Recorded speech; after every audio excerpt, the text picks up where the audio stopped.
on those LA Rams that I think is going to make this man hot. We'll get into that a little later. I don't agree with him about the next topic, that's for sure. All right.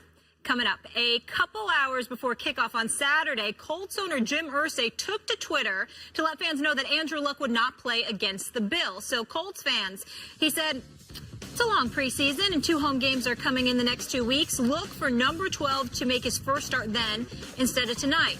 Then he tweeted, followed up here with, yes, there is some truth on this dark, rainy night that my good friend Rex has never heard of the word preseason. Now, this was alluding to Rex Ryan teams not letting up in the preseason. After the game, Ryan intimated that he did, in fact, let up on Saturday. Rex saying, quote, take a look at the tapes and see how many times we blitzed. So I can tell you one thing. Chuck Pagano is a good friend of mine, a legitimate good friend of mine. I have way more respect for him than I do others. Stephen A., Irsay versus Rex. Whose side are you on? I'm on Irsay's side in this matter. Certainly the owner, you can make an argument about the owner speaking out or whatever, but that's Irsay, and we all know that he's a bit eccentric and clearly a bit different. Here's the reality about Rex Ryan. He's on a hot seat. We knew this, and we spoke about this coming into this weekend's games, okay? So before his team stepped out on the field against the Indianapolis Colts, Max, we specifically said, Rex Ryan is on a hot seat. You've got LaShawn McCoy. You signed Tyrod Taylor to a 6-year, $92 million extension, all right? You got Sammy Watkins. You have your offensive line secure. And when you look at it from that perspective, it's really the first time that Rex Ryan had an offense. When the Jets went to 2 straight AFC championship games in his, inaugural years and with the New York Jets, he didn't have much of an offense. They had a running game, no doubt. Mark Sanchez was a rookie and then entering his second year. And as a result, you had to bring him along and he needed to be the game manager. You rode the coattails of your defense, which we gave Rex Ryan all the credit in the world for, even though Dennis Thurman is a guy that never gets enough credit because he's been religiously your defensive coordinator. We still gave Rex all the credit. Well, how is it that we spent 6 years lauding and praising Rex Ryan for his defensive prowess and brilliance as a defensive mind in the NFL, but then he gets to Buffalo and we forget all of that. We forget to point the blame in his direction. The year before Rex Ryan arrived in Buffalo, the Buffalo Bills had 54 sacks. Last year they had 21. That is a drop of 33 in the number of sacks. We're not going to get into just the penalties and how chaotic they were and how haphazard they were. They got in their own way. We know all of this. We chronicled this. We talked about this ad nauseum. So what does Rex Ryan's crew come in? Game 1 of the preseason and do? 11 penalties overall. 4 offside calls, including 2 in a row to help the Colts on their first touchdown drive.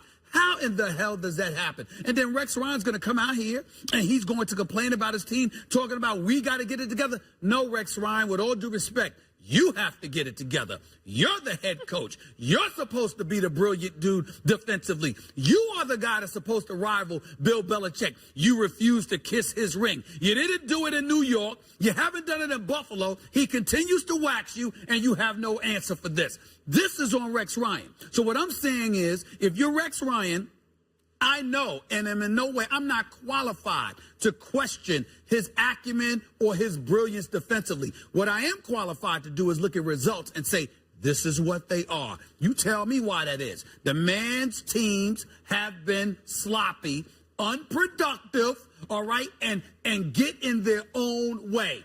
And what we have seen already in the first preseason game is the same old under Rex Ryan.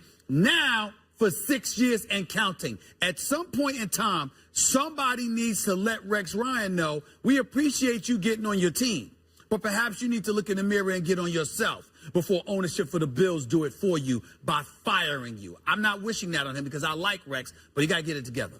Well, I'm glad you're up on your soapbox against Rex Ryan. But I believe the question was, whose side are you on, Irsay or Rex Ryan? And I said Irsay.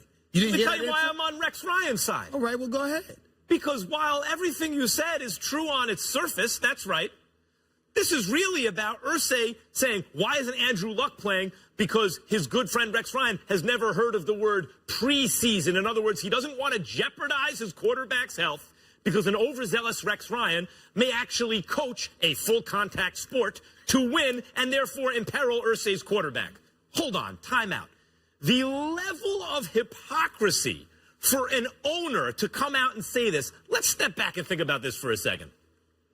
The NFL preseason, which should not exist, I don't know why you can't just have camps and start the regular season, actually does exist because it's a clever way, although transparent, for the owners to extract extra revenue. This is a national sport. Remember, it's mostly national TV contracts. This is the first time that the NFL gets to, the only time the NFL really gets to go to local affiliates and juice them for money as though they're Major League Baseball. The NFL gets to juice the local affiliates for money, gets to make all the money, ticket sales, etc., on the games that they don't have to share with the players, essentially. The players essentially don't get paid for the preseason, but the owners do, and the TV networks do, and the sponsors do. Let's focus on the owners. You're extracting money claiming that this product is NFL football. Not regular season, but NFL football nonetheless. And then the owner who's profiting from this complains that the opposing coach is actually coaching to play an NFL game. Oh no, but it's a preseason game. Wink, wink. Come on, Rex, nudge, nudge. You know what we're doing here. We're just juicing the fans for money. Now think about, don't actually play the game. Think about the people who've been injured in recent years during preseason games, like Jordy Nelson, for example, like Carson Wentz, like Malcolm Mitchell, the Patriots wideout, whose leg bent in the wrong direction, and it looks like he's out for the year. These guys are being lost to injury in so-called meaningless games, games in which men like IRSAY say, hey, don't really play football here, when they're selling us a product claiming it's football. The level of hypocrisy of IRSAY here far outweighs the fact that Rex Ryan's defense should play better in Buffalo, Stephen. Why? Because Rex Ryan is the one that instigated matters as far as I'm concerned by pointing out how he was taking a jab. He was essentially taking a jab at IRSAY and the Colts for not playing Andrew Luck. Considering the injuries that Andrew Luck had last year, the bevy of injuries, do we have to go down a list of the injuries that he suffered from last year that led him to only play about 7 or 9 games or so? Really, we have to think about that? If you're Jim IRSAY, this is your franchise quarterback that you just gave over $100 million to, that was struggling because he was injured last year. Your Rex Ryan, first of all, it's a couple of things. Number one, you don't need to play your starting quarterback the very, very first game of the preseason. The Dallas Cowboys certainly didn't do that with Tony Romo yesterday. I don't think the Pittsburgh Steelers did that with Big Ben Roethlisberger either. So we got that point out of the way. Number two, did it ever occur to Rex Ryan that Andrew Luck ain't worth going up against?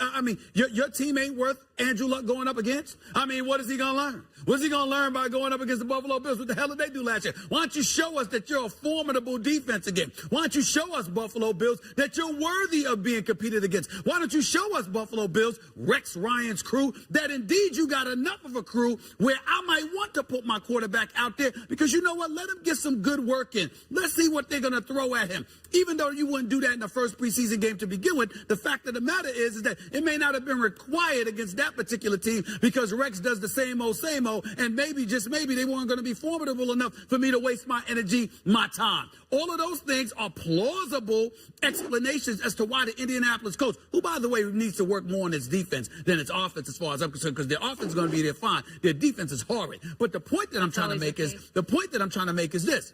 If I'm going to protect anybody, it's going to be Andrew Luck. And even if I'm not going to protect him, literally in terms of putting him against competition, maybe I want to protect him by not wasting his energy and his time for nonsensical exercises like going up against these Buffalo Bills who seem to get in their own way more so than an opponent will. So maybe, just maybe, that's something that IRSAY was thinking, and Rex Ryan didn't need to say anything. Which one is it? Is it that the Bills' defense can't do anything anyway, or is it they're going to hurt Andrew Luck? I don't know. I have not spoken to IRSAY. I have not spoken to Rex Ryan, but the bottom line is it's plausible. I would not play Andrew Luck either in the first preseason game, and not because it's against Rex Ryan and the Bills, but because I want to protect his health. Andrew Luck, I think people don't even know it. We're in the Cam Newton, Andrew Luck era, and people don't even know it yet. I think Andrew Luck is that good. I think he's going to be elite as he was a couple of years ago. And no, I wouldn't. I agree with you. And no, I wouldn't risk it either. But that's because. But IRSAY is not in the position to make that claim out loud, to actually say Rex Ryan doesn't know that it's the preseason. IRSAY, you're selling this to us as NFL product and then turning around and in the same breath saying, but it's not really NFL product. It's just greedy owners enforcing a double standard. Well, the Buffalo Bills are selling themselves as NFL products, and they haven't proven that as of yet. So what's your argument? How you going to sit there and dime out IRSAY but not talk about Rex Ryan on the booth? Did you also notice, too, in the quote, he said, Chuck Pagano is a good friend of mine, a legitimate good friend, left IRSAY out, kind of taking a shot there. That's not his boy, that Pagano I don't feel that way about others. That's fine, but, you know, what you're doing is identifying that you have a personal relationship with Chuck Pagano. Yeah. I have no problem with that. All right, and congrats to Tyrod Taylor, who signed a 6-year, $92 million He deserves it, especially extension for that there. squad. So he'll be with the Bills, giving them some security. When we come back, we're going to take a break from the NFL and go to the association. Team USA, what's going on in Rio? Barely surviving for the third straight game. Wait till you hear what Kevin Durant has to say after the game. We'll share those comments. Stephen A. and Max will react in just a bit. Stay here.